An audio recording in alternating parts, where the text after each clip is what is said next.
Oke, kita mulai. Selamat pagi. Assalamualaikum warahmatullahi wabarakatuh.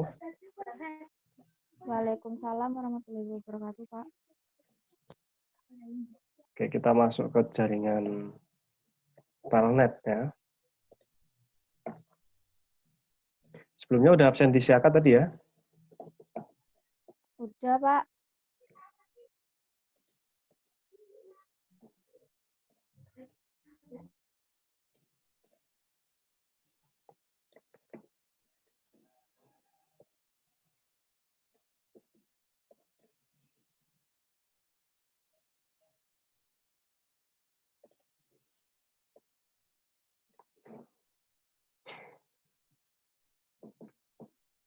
Kita masuk ke jaringan Telnet ya. Pengertian jaringan Telnet. Nah, Telnet adalah singkatan dari Telecommunication Network Protocol. Itu merupakan remote login yang terjadi pada jaringan internet disebabkan karena adanya servis dari protokol Telnet. Dengan adanya Telnet, dapat memungkinkan pengguna untuk mengakses komputer lain secara remote melalui jaringan internet.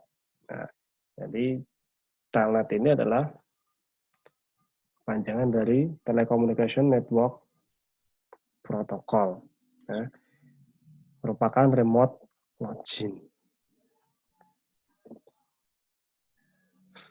Kelebihannya, memudahkan pengguna untuk mengakses komputer dari jarak jauh. Jadi bisa mengakses komputer dari jarak yang jauh. Selain itu, user interface yang cukup ramah. Maksudnya, pengguna dapat memberikan perintah dari jarak jauh atau remote. Jadi seolah-olah penggunanya mengeksekusi perintah pada command line pada komputer tersebut. Itu merupakan kelebihan dari Telnet. Ya. Jadi untuk memudahkan pengguna mengakses komputer dari jarak jauh. User interface-nya pun juga cukup ramah. Selain kelebihan, juga ada kekurangannya. Apa itu kekurangan Telnet? Tingkat keamanan data dan program yang kurang baik. Ya. Jadi keamanan data dan program kurang baik. Yang memungkinkan pengguna NTLM authentication tanpa adanya enkripsi. Jadi tidak ada enkripsi. Sehingga dapat memudahkan pencurian password yang dilakukan oleh sniper.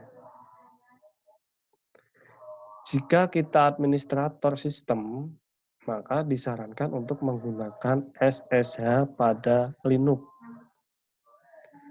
daripada Telnet server untuk mengkonfigurasikan sistem kita.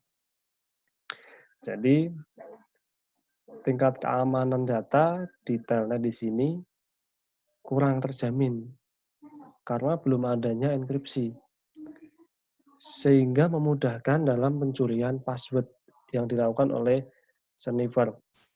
Ya. Maka disarankan untuk menggunakan SSH pada Linux daripada Telnet server untuk mengkonfigurasikan sistem kita. Kemudian tugas dari server ya, antara lain menginformasikan software bahwa komputer itu siap menerima koneksi. Jadi memberi informasi ke jaringan bahwa komputer sudah siap menerima koneksi. Kemudian menunggu permintaan dalam bentuk format standar. Kemudian melaksanakan permintaan tersebut. Kemudian mengirim kembali hasil ke klien dalam bentuk format yang standar. Kemudian menunggu perintah atau menunggu permintaan selanjutnya. Ya. Selain server, klien juga mempunyai beberapa tugas, antara lain membuat koneksi network TCP atau transfer control protokol. Ya. Jadi tugas klien membuat koneksi network dengan server. Kemudian menerima inputan dari user. Menformat kembali inputan dari user, kemudian mengubah dalam bentuk format standar dan dikirim ke server. Kemudian menerima output dari server dalam bentuk format yang standar. Mengubah format output tadi untuk ditampilkan pada layar. Ya. Jadi itu ada tugas server dan tugas dari klien. Kemudian kita masuk ke sejarah Telnet. Protokol Telnet itu pertama kali dikenalkan oleh Postel pada tahun 1980. Dalam revisi 764 sebagaimana dituliskan oleh seseorang bernama Postel. Telnet hacking telah menjadi bagian dari internet dan dunia komputer dimulai semenjak komputer yang akan dihubungkan bersama-sama untuk membentuk suatu jaringan. Nah, itu merupakan sejarah dari Telnet. Dimulai pada tahun 1980 oleh Postel tadi.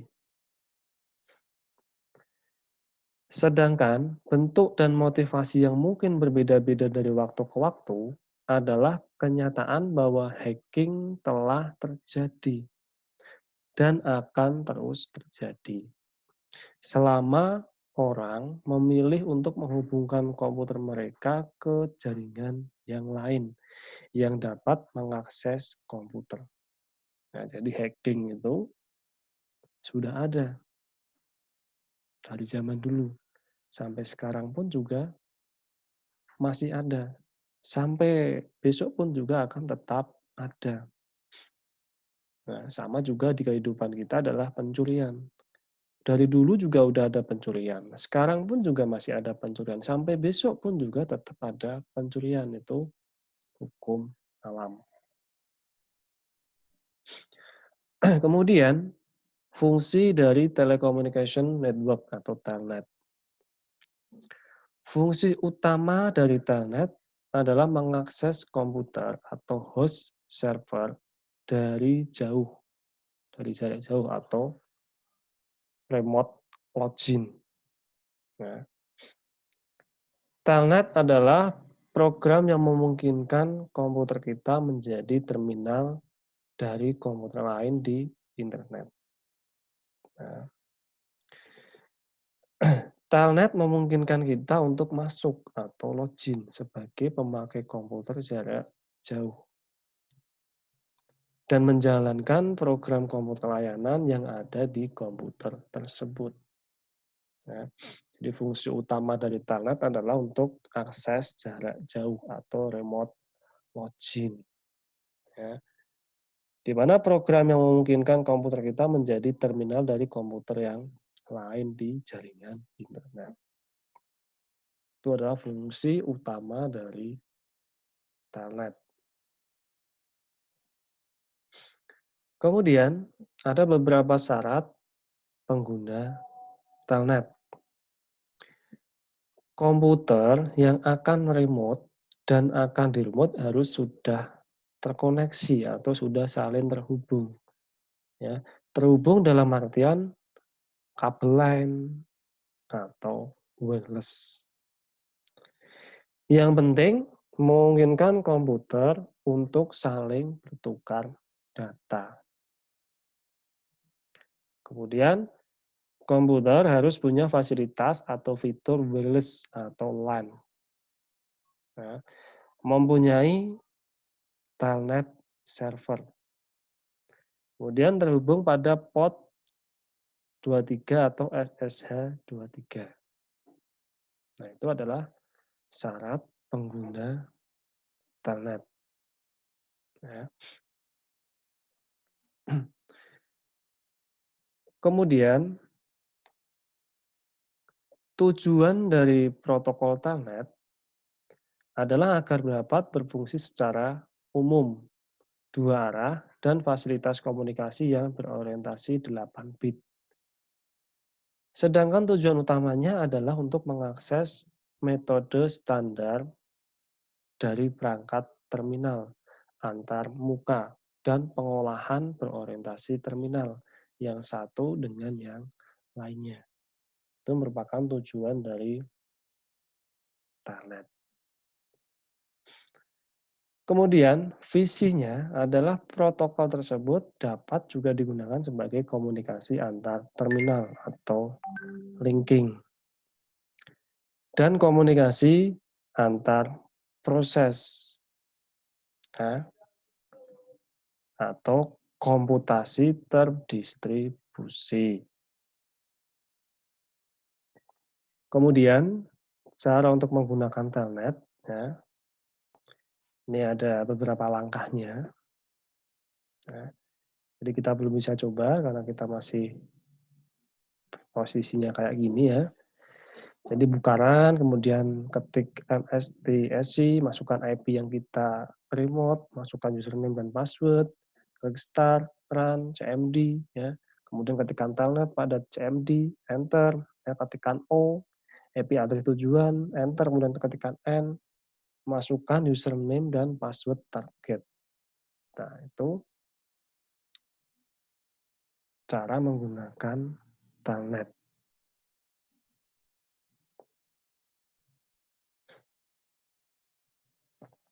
Kemudian kita masuk ke pengertian SSH atau Secure Shell. SSH itu singkatan dari Secure Shell yang merupakan suatu aplikasi pengganti remote login. Tidak jauh berbeda dengan RSH dan RLogin dan merupakan suatu protokol jaringan. Dengan adanya SSH ini, kita dapat menukarkan data melalui saluran yang aman antara dua perangkat jaringan. Protokol jaringan ini sering digunakan pada sistem operasi Linux dan protokol.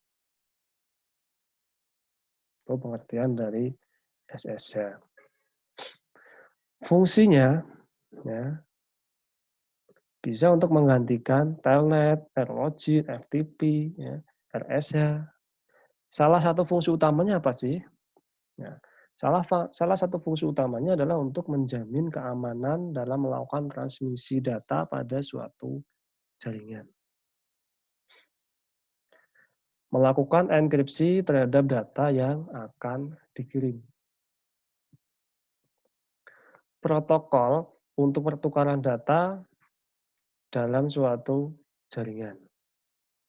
Nah, ini fungsi dari SSH server. Fungsi lainnya adalah autentifikasi. Mekanisme untuk memastikan pengirim dan penerima adalah benar dan aman. Kerahasiaan, ya, di sini ada kerahasiaan juga, memastikan kerahasiaan data yang dikirim agar hanya diketahui oleh penerima dan pengirimnya saja. Jadi di sini SSH server sifatnya adalah lebih aman, lebih autentifikasi, ya. Jadi pastikan benar enggak, aman enggak, tuh. Ya. Kemudian ada enkripsi data dan pertukaran data dalam suatu jaringan. Itu fungsi dari SSH server. Kemudian ada beberapa fitur dari SSH, ya. Antara lain adalah pada saat awal terjadinya koneksi, klien melakukan pengecekan apakah host yang dihubungi sudah terdaftar pada klien atau tidak. Klien mengirimkan proses autentifikasi ke server. menggunakan teknik encrypt 128 bit. Semua data yang dikirimkan dan diterima menggunakan teknik enkripsi 128 bit. Sehingga sangat sulit dibaca tanpa mengetahui kode enkripsinya. Kemudian, klien dapat memforward atau meneruskan aplikasi X Windows atau X11 ke server. Itu adalah fitur-fitur dari SSH.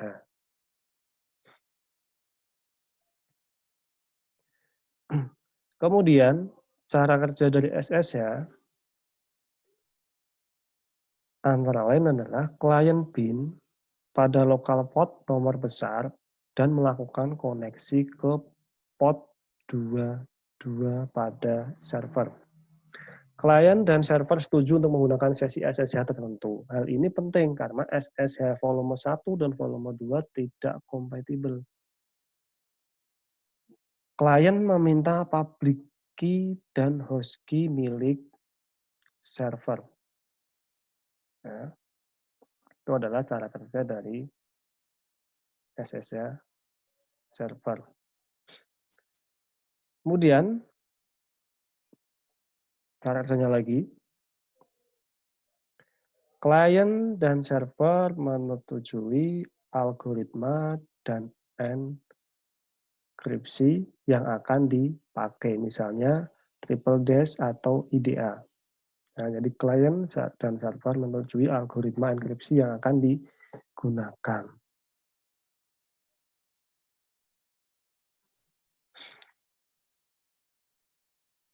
Kemudian,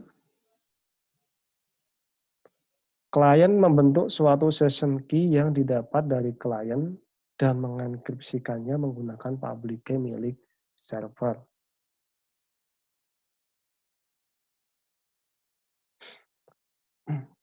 Kemudian, server mendecrypt session key yang didapat dari klien, kemudian mengre-encrypt dengan public key milik klien.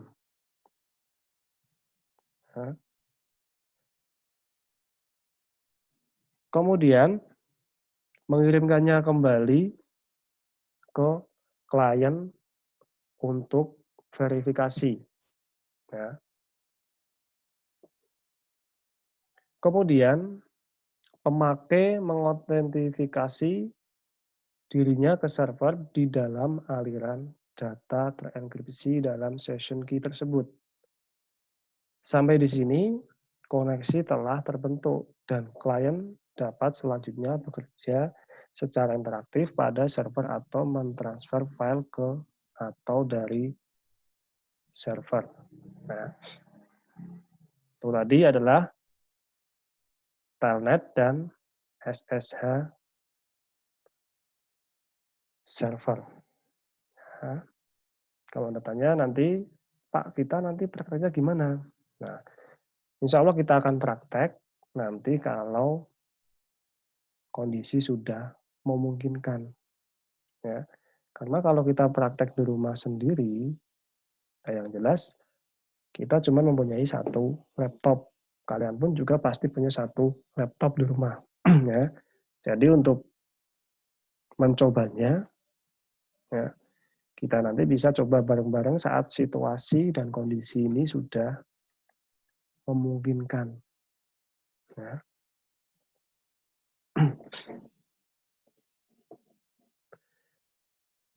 Itu dulu. Ada yang mau tanyakan nggak? Silakan. Monggo. Nggak ada, Pak. Nggak ada. Belum ada, Pak. Belum ada. Belum ada. Oke. Dengar, Pak. Oke, ya. Ya, oke. Belum ada pertanyaannya? Ya. Belum ada, Pak. Ya. Lainnya juga nggak ada ya. Oke ya, saya tutup dulu ya. Jadi itu dulu dari saya ya. Kurang lebihnya, Ya. mohon maaf. Sekian dari saya. Assalamualaikum warahmatullahi wabarakatuh. Waalaikumsalam, Pak. Waalaikumsalam warahmatullahi wabarakatuh.